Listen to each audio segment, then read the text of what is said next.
Hey there, YouTube. Today we are reviewing the M-Tech USA 80-pound draw mini crossbow. Now this thing's not bad. I've had it for a while now, and I'm just now doing a video on it, but because this is mostly an airgun channel, but every once in a while I'll do something a little extra. So here we are with this crossbow, and here's my little take on it. Please enjoy, watch the video, and give me a thumbs up and comment.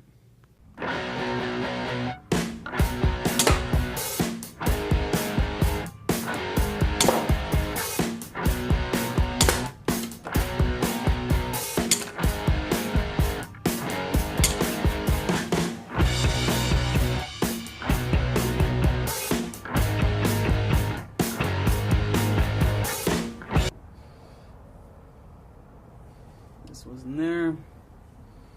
Didn't do too bad the damage. You see, that's what it would do to a critter. Now granted, it would probably only go about that far into a critter because of the bones. Maybe about that far. So yeah, not bad damage to ballistic gel. Hey YouTube, today we're taking a look at the M-Tech crossbow with an 80-pound mini crossbow, and it's a very nice little crossbow. I've had this for a while actually, but it's the first time I'm doing a video on it, and it's a great little fun backyard crossbow. It's still very dangerous. I know it's tiny, but it is still very dangerous. This has a great little cocking mechanism. So if you pull back on this handle here, it's all just aluminum or tin, and cock it all the way back, and these two arms, these two brass arms, grab onto the bow, onto the bowstring, cock it all the way back to the handle here, and this is an automatic safety. When this thing gets cocked, this safety gets pushed back when you cock it by the cord, obviously, and then in order to fire, you have to release the safety. Now, I just did the crony test on this thing, and I'll show you the 3 shots.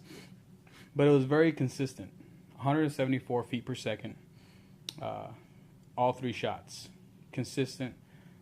The only issue I've had with this thing, other than it's not really that strong, is the sights. You see right here, it's a plastic sight, and it's just a leaf spring sight, and it's plastic, and it comes up for the rear, and the front right here, also plastic. I think, yeah, it's a polymer. The front sight's also a polymer. It's just a little bar that sticks up from the top there, right over the arrow breech, and because they're plastic, they're polymer, they break off quite easily. So you'd have to set up. I mean, this is a dovetail right here, so you can take this off and put a little mount right here, either a red dot or something. But because these are plastic, they break off. They break very easily. I mean, it's adjustable right here. You have the screw.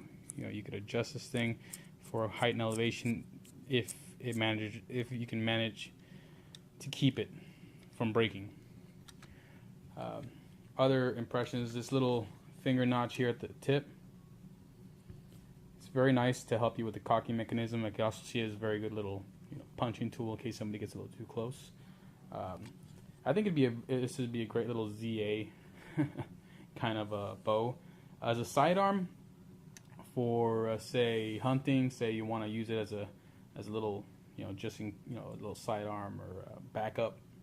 You take out your air gun out there and you shoot, and you don't quite take down the critter in one shot, and you need a quick follow-up shot. You just reach for this thing and point and shoot if it's ready to go. If you don't have a repeater for an air gun, if you have a break barrel or a pump action, this would be a great little sidearm, so you can do the finishing shot. Now, this thing would carry a lot more energy than one of those pellets if it went just a little faster. Since this thing is shooting one of these bolts right here.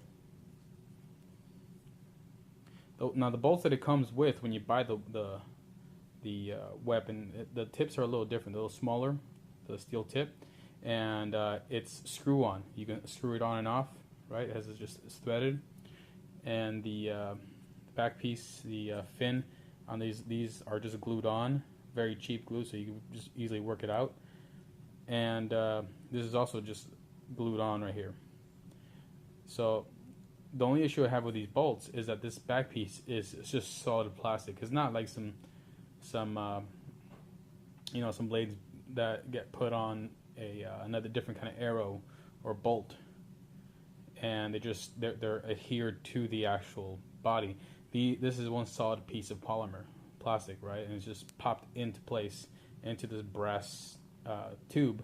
It's just a brass tube or pipe, and so it's just three pieces. Since you have the polymer back piece, a little brass, you know, pipe, and the steel head.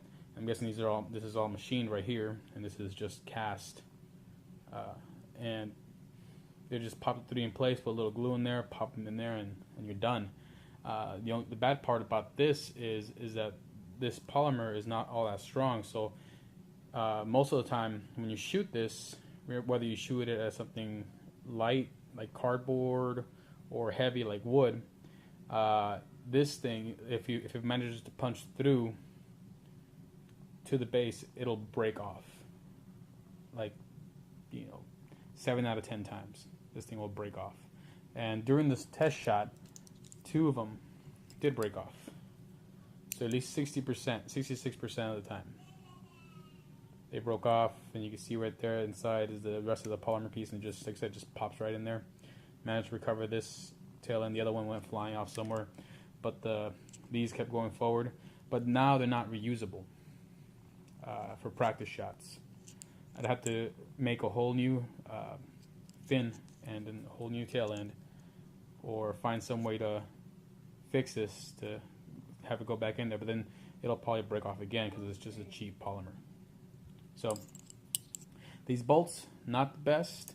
The heads are okay. They went into the 2x4s fairly easily and did not break. Did not really cause too much damage to the bolt themselves. You can see the tips are still in pretty good shape. So, but also because they're not threaded, these the bolts that you buy separately from the weapon, that means you can't put a different kind of head on it. Not that you would for this weapon right here. This is just a puncher.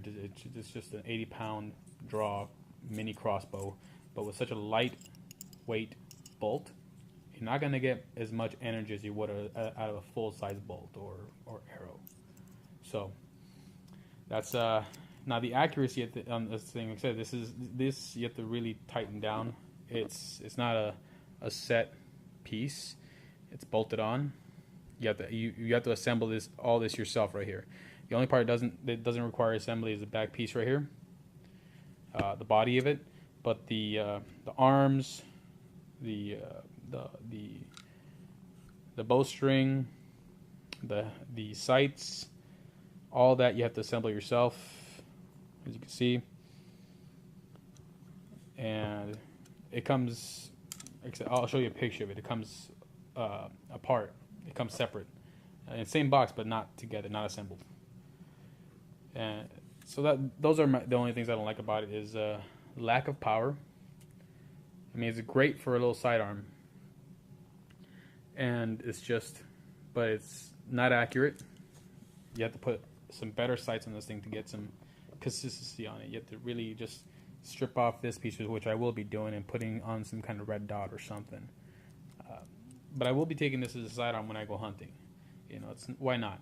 It's one of those moments that you think to yourself, why not? You know, if your buddies are there and they have to take a second shot, they can grab it, and if it's already sighted in for that distance for this bolt, you can take a second shot and hopefully hit your target. But these bolts are roughly like, for the box of, I think it's like 15, box of 20. Let me see how many comes in the box. 12, a set of 12. For a set of 12, you are looking at $17. That is expensive for non-reusable crossbow bolts, where only 1 in 3 at best are going to be reusable. And then the second time around, they're probably not going to be reusable. So my only gripe with this thing is the expense for these bolts. You'd have to really be good at making your own, machining your own tail end there, maybe maybe take one of these apart and use it and make a mold and start making your own out of better quality. But at the same time, if you're going to be doing that, why not just get a better quality crossbow? Alright, so that was my take on the MTech USA 80-pound crossbow. It's a very nice piece, a lot of brass, a lot of aluminum, a lot of steel, only a very little polymer, shitty sights, and very expensive little bolts. So I'll probably be making my own out of wood, my own little bolts with the wood, maybe a wood base, little wood dowel, and put the actual feathering on there myself, and put my own head on it, and then it'll be worth it. But by itself, just using these store-bought bolts, I would not recommend it. But if you're good at some DIY and you want to put together your own bolts to shoot out of it, it is a great little backyard bow. You just got to make sure you know your local laws, make sure you know you can shoot it in your backyard, and you make sure you know what's behind your target.